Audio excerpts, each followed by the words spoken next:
Лето, господово, 2021. Мојавата е дека е лето, дека е топло и дека имаме толку многу добри дестинации кои што би сакале да ги посетиме, а секогаш сакаме да отидеме со мотор секаде каде што може. И предизвикот како да стигнеме до таму а да не се свариме, односно како да возиме кога е топло или како да возиме во лето.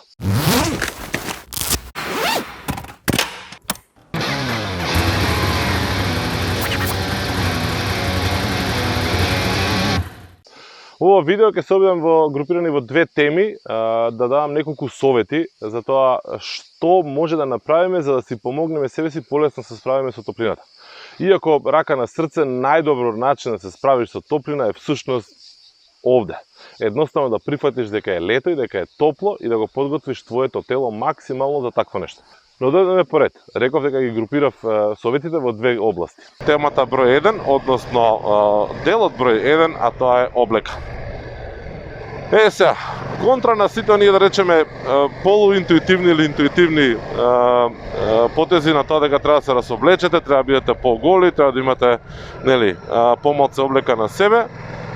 Советите и искуствата велат дека треба да имате фул опрема на себе. Не само заради тоа што е ладно или топло, туку заради вашата безбедност, својата безбедност.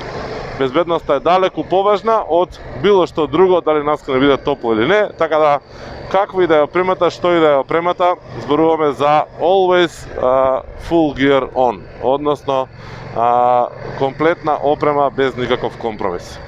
А ако имате среќа да може да бирате или да купувате повеќе сетови на опрема или почесто возите повеќе само на топло, тогаш паметно изберете опремата што ќе ја купите или што ќе си ја комплетирате.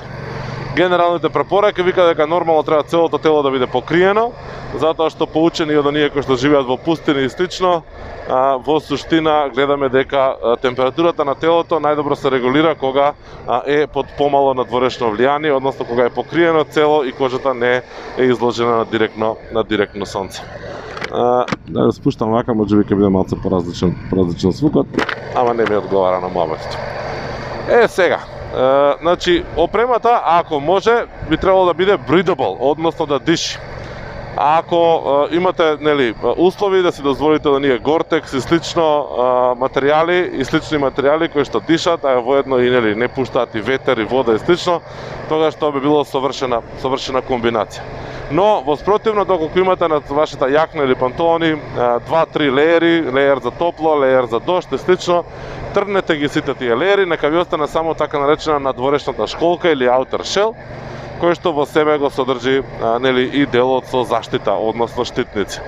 Ако имате штитници кои што се одвоени во форма на елече или нешто слично, индивидуално закачени на главните делови на вашето тело, тогаш може само да го ставите на надворешниот дел за заштита од ветер и она што е многу важно, а се пропушта многу често да се размислува, тоа е заштита од абразија, односно лизгање. Не заборавајте дека опремата што ја купуваме за да возиме мотор, всушност е една од главните карактеристики нејзина, без разлика што можеби не заштитува од ветер, од дожд или што и да е. Всушност една од главните нејзини карактеристики е при не дај Боже пад да не заштити од лизгање, односно да не се искине така лесно на лизгање. Така да, дури кога е лето, падовите се возможни и не би сакале да го изгреваме асфалтот со нашата кожа. Затоа не штедете на тој надворешен слој на опрема. И овака и онака прашање на време кога ќе се загреете и ќе мора да интервенирате на друг начин. Кога бирате облека, гледате да има џебови, односно да има вентилацијски отвори кои што ќе го внесуваат воздухот и ќе го изнесуваат воздухот од самата јакна или панталони. Јас во моментов носам за жал темна јакна, ама ќе зборам за тоа за минутка. Меѓутоа има еден куп опции да се отвори, да има онакви меш, перфорирани делови, перфорирани платна, кои што во суштина дозволуваат голем проток на воздух. Постојат и специализирани летни јакни или кошули, кои што се перфорирани на сите оние делови каде што може да бидат перфорирани и пуштаат голем проток на воздух, меѓутоа се со специјален материјал, најчесто од кевлар или некој друг таков скап материјал, на оние делови каде што нели има импакт и може да се пролезгуваме.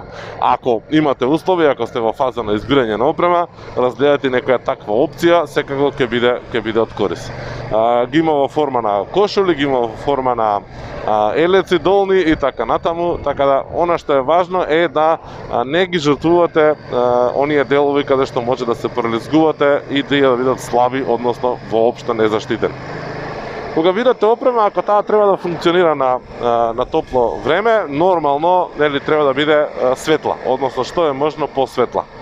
Ако имате услови, изберете бела, кремаста и слично. Сега сите овие туринг јакни, туринг панталони што се продаваат, се повеќе се со многу светли бои. Така да доколку можете изберете јакна и панталони кои што се со светли бои, што е можно повеќе, кои што се, иако се летни, тоа гледате да имаат соодветен материјал на деловите кои што може да се пролезгувате по нив, не да е Боже. И она што е исто важно е да има доволно отвори за вентилација. Истата филозофија важи и за кацига, значи ако имате услови или ако ви се допаѓа нели на изглед, safety first нормално, изберете кацига со светли бои, бела или слично, и многу важно изберете кацига која што има добра вентилација.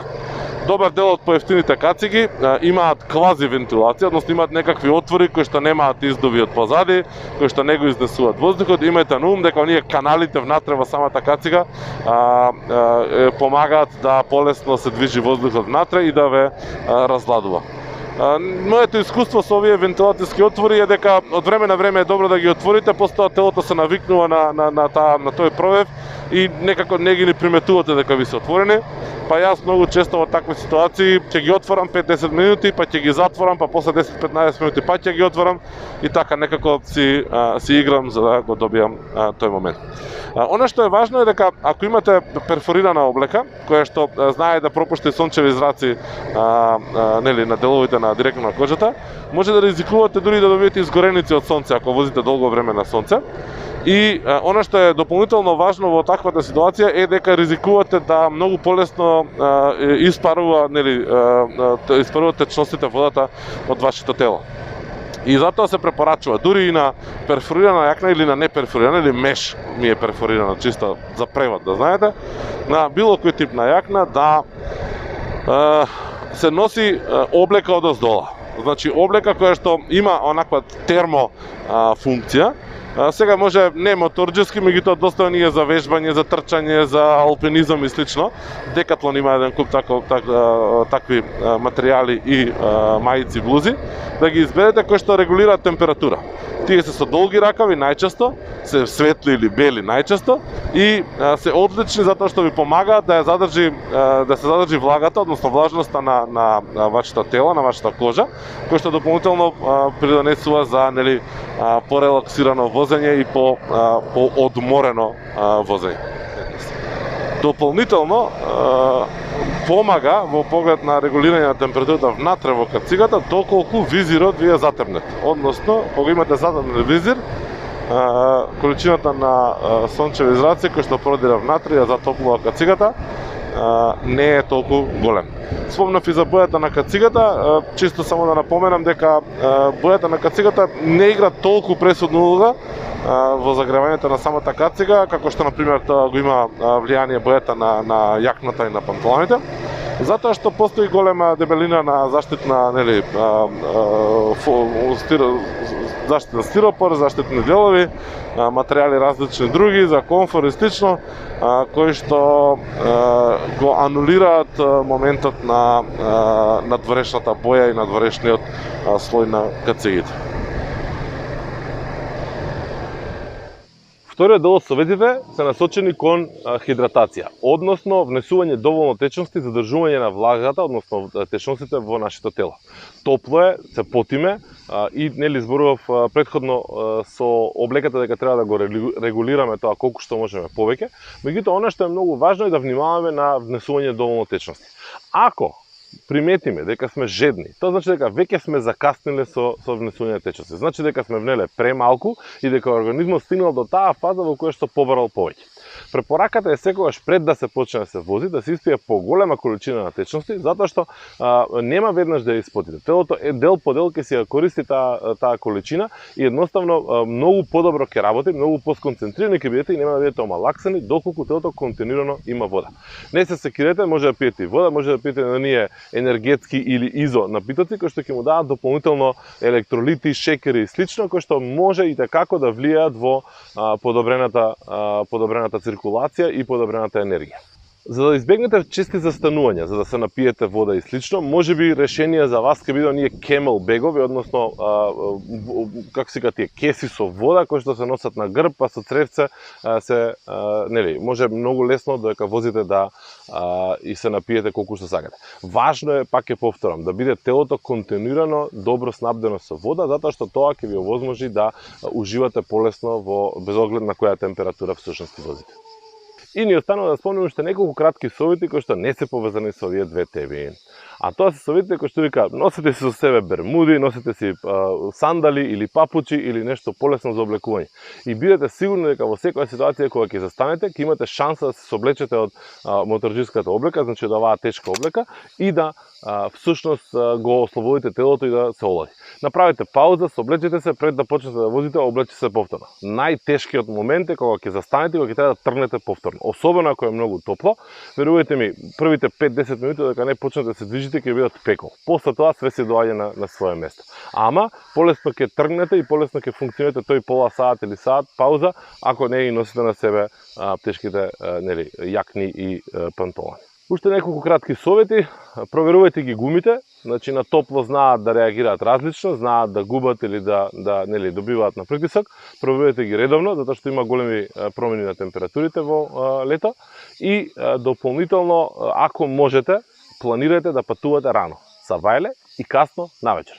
Денот е голем, разбудете се порано, од сабајле се уште не е толку топло, освен оние денови кои имаат 40+, ама многу порелаксирано ќе се патува. Искористете го денот максимално, таму кај што сакате да стигнете, а возете рано сабајле и малце подоцна навечер. Така ќе избегнете најголемата жестина.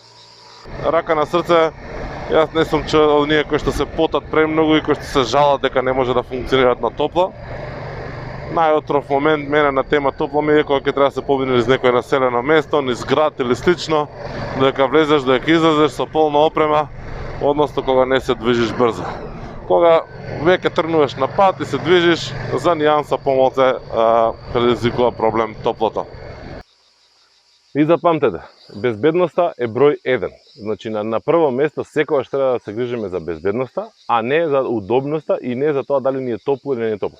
На крајот на денот, односно на крајот на краиштата, секогаш кога ќе стигнеме дома или онаму каде што сме тргнале, може да се истушираме. А ако почнеме да се влечеме по асфалтот без заштита, тешко дека ќе стигнеме дома. Возете безбедно, се гледаме во следното видео. Поздрав!